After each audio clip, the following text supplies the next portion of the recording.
See, I'm already part of the new age, internet, e-commerce based industry, and so I see it as a way of life.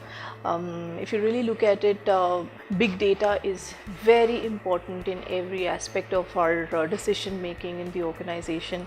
The BI or the analytics team, as we call it, is central to all the decisions. They are in fact taking care of the entire strategy piece as well for the organization. Like the head of big data and analytics is also now taking care of strategy for the organization.